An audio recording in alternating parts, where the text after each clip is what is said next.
Welcome to the Siljander podcast, Earthlings. This is the show where we will dive into taboo topics and the stuff we didn't learn in school. Here we will talk about actionable tips, tricks, and strategies for the out-of-the-box thinkers, dreamers, and weird folks who don't quite fit in with the cultural norms, who just want to live authentically too. No more feeling misunderstood or alone, because here we are all a little strange, and that is celebrated. I'm talking to you, Misfit, and I am your mother, Misfit, Laura Siljander. So let's start practicing compassion with ourselves and push that love and light out to others. Yeehaw! Let's go.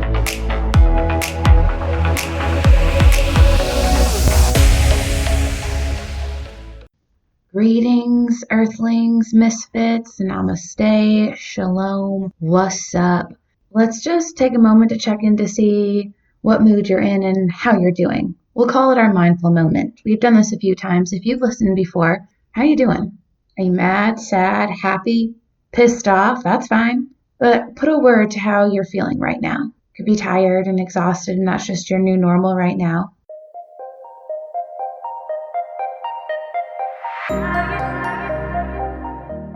All right, so that's really helpful to know where you're at. If you lash out irrationally, you know why. You can tell your spouse or your roommates, hey, I'm in a great mood or not such a good mood. And that allows the people around you to know what you need. It's very helpful communication. Today, I want to talk to you about how to live like a misfit. Duh. That's why we're all here, because we don't want to go with the grain of society telling us how to live, what to be like, and how to act. So here's your weekly dose of misfit love. I teach my yoga students something called saucha. Saucha. Don't let that freak you out. Saucha. Saucha. It's a yogic thing. And if you're not a yogi, who cares? This will still apply to you. If you are, this could be a great intention for your practice. I believe yoga and the 8 limbs of yoga unlock and unveil many truths. And so I may start bringing in a little bit more yogic philosophy with how to live like a misfit to keep your mind in order, to keep your mind healthy, clean, and pure. And speaking of pure, that's what saucha is. Saucha is cleanliness or purity of your body, mind, and environment. Again, saucha is cleanliness or purity of your body, mind, and environment. And you're like, why does this matter to me? Why is this such a big deal? So if you ever felt depressed or sad, maybe anxiety, but it's mostly people who are feeling kind of down, have a really big issue with keeping their stuff clean. I mean, keeping your body clean and your room clean and your kitchen clean and your mind.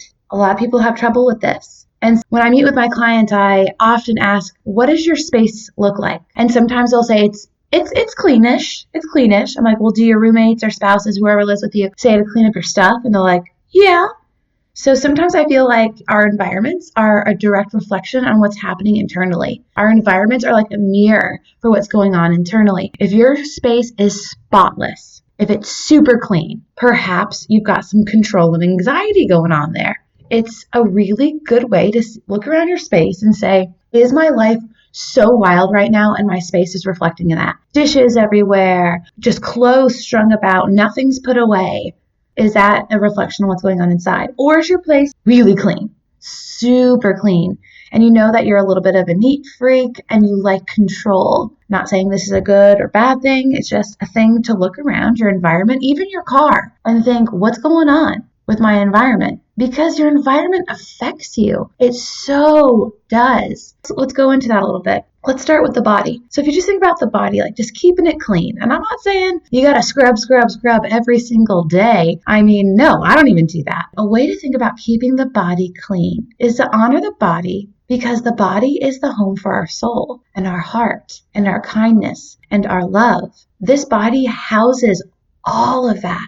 Our soul is in there, our spiritual ground's in there, our love's in there. And so why wouldn't we want to keep that home clean, our bodies clean? Again, I'm not saying scrub your body every day, but just through ordinary means. So sometimes I'm like, I don't want to take a shower. But sometimes if I look at it almost from a spiritual act, like I am cleansing the home for my soul and my love. I'm cleansing my body that houses that, it's a little bit more of a spiritual practice rather than just a shower. It's a different way to think about it. Another way to keep the body clean is to treat your body with, of course, kindness. Why do you feel like shit? It's because you're putting shit in it. Garbage in, garbage out. It's like putting horrible gas and oil into your car and being like, all right, car, now run well, and it won't. And that's the same with your body. Saucha, keep it pure, keep your body clean, keep your body healthy. I mean, eating is extremely personal. Many of you know that I am more plant-based, so eating is super individualized. And I'm not going to tell you how to eat, but look at what you're eating. Is it garbage? Or is it okay? Or maybe you're somewhere in between. I'm not saying you've got to be on some strict diet. I mean, I like my cupcakes, don't get me wrong. But some people wonder why they feel so lousy. I'm like, well, what are you eating? They'll tell me like fast food and burgers and Cheetos. I'm like, well, no wonder.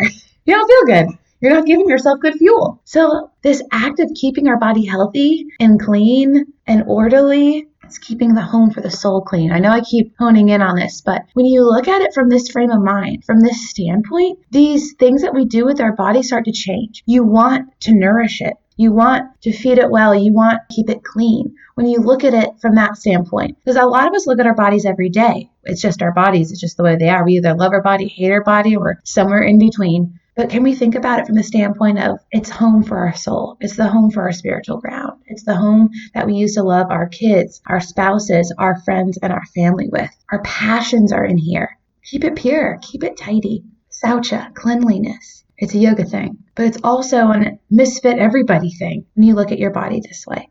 Keeping your mind clean. And you can keep your mind clean through maybe getting a little bit of help from a coach or a therapist if you tend to suffer from anxiety or depression. Some people keep their mind clean through meditation styles, maybe through breathing techniques. What works for you? What keeps your mind clean? Some people, it's exercise. Exercise really cleans their mind out, almost like it's a reboot. If you don't know how to keep your mind clean, you're going to start to believe that you are your thoughts. And we have some wacky thoughts, some crazy thoughts. And I say crazy and I mean that. Sometimes our thoughts can start with blue and end with I'm going to die.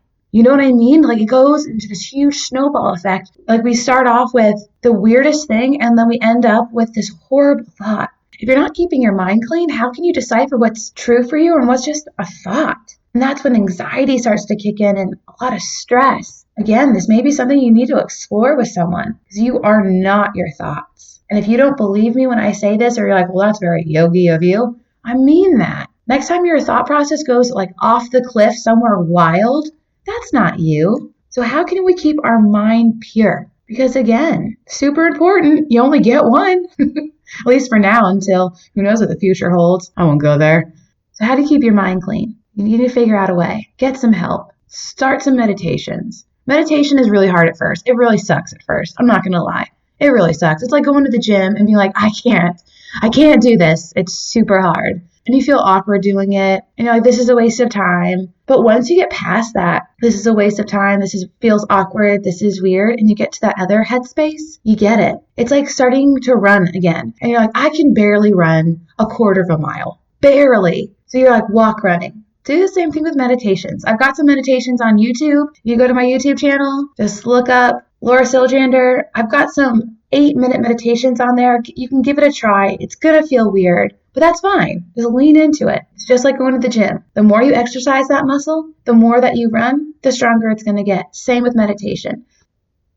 Keeping your environment pure. Again, I kind of touched on this a little bit before. I'm not saying spotless house, no dust, white glove. I was in the military and they would come and do room inspections with gloves. Oof, I'm not talking about that. Just talking about keeping it orderly. Maybe putting your stuff away. There's this little trick that if it takes less than a minute to put away, just put it away. And I am not good at this sometimes. Like right now I'm looking around my desk and I just got done doing a lot of work and my desk is piled with books and papers and things to drink because I was like in the thick of it. But hopefully I'll stack it up and try to make it a little bit orderly. Just making your space somewhat orderly. Because if you think about it, when you're in a really messy space, it kind of feels a little bit chaotic. It's hard to focus when there's stuff everywhere. I'm not saying spotless house again. But I'm not saying don't trash your house. Now, if you have roommates, this can be really challenging. Roommates are challenging in general. I help a lot of college kids and like half of their issues are with their roommates. So then that means you can need some communication stuff. You need to learn how to talk to them. You need to learn how to get on the same page with them. And you may have to shift and adapt and know that your space won't be as clean or whatever as you'd want it to be. But again, can you just keep your place somewhat orderly? Now, if you're spotless and you're a little bit weird about the spotlessness of your house, that's something to look at as well. That's the other extreme. What's going on in your life that you feel like you need control? Did something happen to you that you're like, I need this control? And if you're like, Laura, you are going way too dark for me, not going to happen, that's something perhaps that you may want to talk about with a professional, or something you want to journal about. Something. These are little peeks into our soul. So we can't look in our brain. If we do, we're in trouble. We can't really look into our soul. But if we look around and look at our bodies and our environment and our minds, we have a little bit of an idea of what's going on inside. So look around your room or your car or wherever you're sitting right now. If you're walking or at the gym, just think about what your room looks like right now. Is that a little bit of a reflection on what's going on inside? Is that something to address and think about? So instead of looking at this stuff as just a chore, it's just another thing that you've got to do. Maybe while doing these like remedial tasks, you could view it as a cleansing activity that brings you peace of mind. So you're doing this for your peace of mind. You're cleaning your house for your soul, your body. Spiritual practice. You're feeding and nourishing your body because you're trying to cleanse and purify your body. You're going to pick up after yourself because you want to purify your environment. You want peace of mind. We all want peace of mind. We all want these things. So this is just a different way to view these tasks, these chores, these lists that we have. It's a spiritual thing. It's a cleanliness thing. It's let's get our minds on track kind of thing.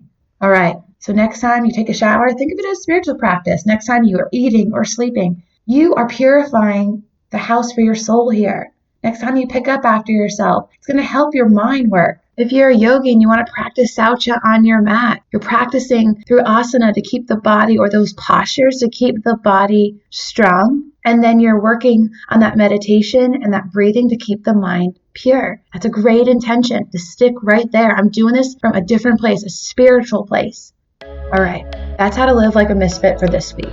Going against the grain, living life under our own terms, looking at stuff a little bit differently, or just taking a step back and reflecting. As usual, I ask you to look at this from a very compassionate place, looking around your spaces from a compassionate place. Start that compassion with yourself. Be gentle with yourself. Be gentle and compassionate with other people, and spread that love and light out.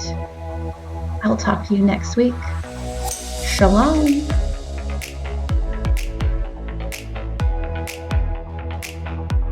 Oh, you're still here. If you would like to rate and review me wherever you listen to this podcast, that would be super duper sweet. If you want to follow me on the gram, practice_compassion. Or if you want even more, laurasiljander.com is where my website is. I recently got Reiki certified, so if you're in the Wilmington area and you want some Reiki love, hit me up, send me a DM, email me, whatever you'd like to do. You can get a hold of me on Instagram or through my website, and we can do it. We can do the darn thing. I'll be getting level 2 here in the next few months, I hope, and I'll be able to do Reiki from a distance. So if that's something you're interested in, just stay tuned.